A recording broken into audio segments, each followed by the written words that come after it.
Naam, salamu alaikum wa rahmatullahi wa barakatuh.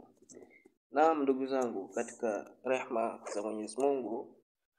Ndugu zangu, leo Allah ametujalia wepesi wa kupeana faida kubwa kabisa.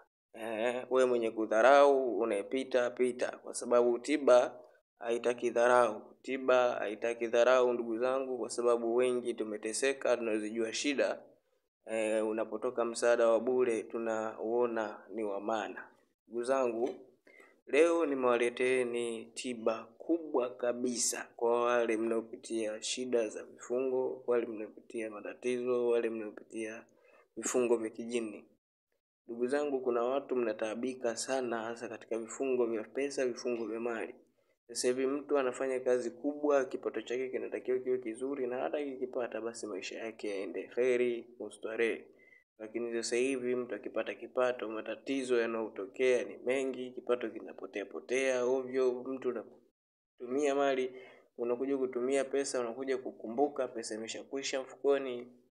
Ndugu zangu, wengi sasa hivi tunapitia matatizo, lakini sio kwamba tubaki ni mipango ya Mungu, kwa sababu hata Mungu mwenyewe katika vitabu vya dini ametuambia, kwa sababu anatuambia nimewaleteni miti ili mjikinge nayo. Ndugu zangu, na mjitibie nayo, na nimewaleteni vitabu na maneno yangu pia mjitibie nayo na kujikinga nayo. Sasa sisi tunasubiri nini? Ndugu zangu, msisahau kulike, comment, kushare, kusubscribe ili uweze kupata masomo kila leo ninavyotoa. Ndugu zangu katika imani na msiokuwa katika imani, ndugu zangu, huu mti unaitwa stone breaker. Huu mti unajulikana kwa maajabu makubwa sana duniani. Mchawi anautumia kuadhibu wewe na kukuchapa wewe kila leo. Na wewe leo hii unatakiwa ukautumie kwa kujifungua, kwa kufungua majini aliyokutumia wa vifungo, maagano aliyokuwekea au yaliyowekwa na vizazi vyenu, maagano makubwa yaliyotokea katika familia zenu, au vitu vinavyokunyanyasa na kukutesa katika kipato chako. Ndugu yangu, leo ni siku ambayo Mungu amepanga upate faida kubwa kutoka kwetu. Ndugu yangu, kama kweli unapitia shida za vifungo na mali na matatizo ya misukosuko na vifungo, chochote unachohisi ni uchawi au kifungo cha uchawi na majini katika maisha yako, leo nenda kakivunje, leo nenda kakitoe. Usikubali tena kiendelee kukutawala katika maisha yako. Nini cha kufanya ndugu yangu?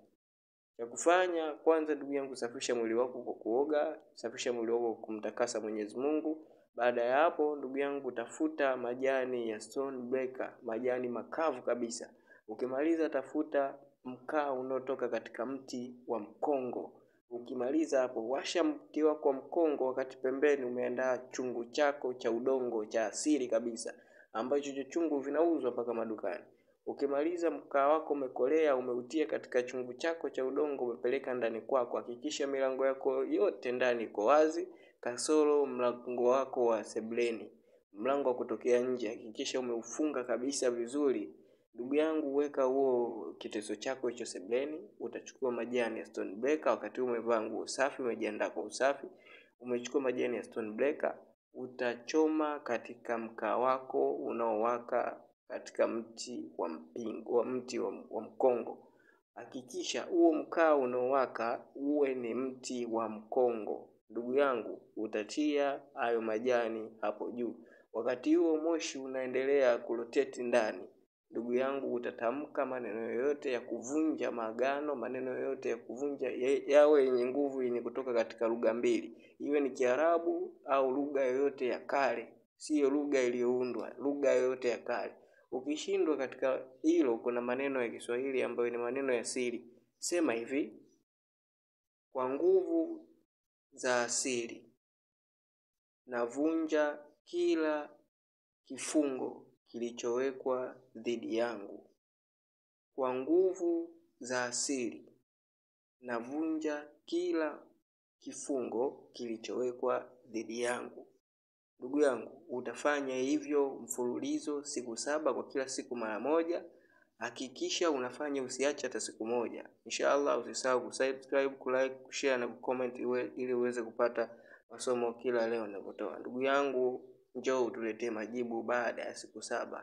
Usiache kufanya siku 7 mfululizo. Ndugu yangu, hakuna tiba wala mchawi yoyote atakufunga tena inshallah. Amen. Tabarakallah.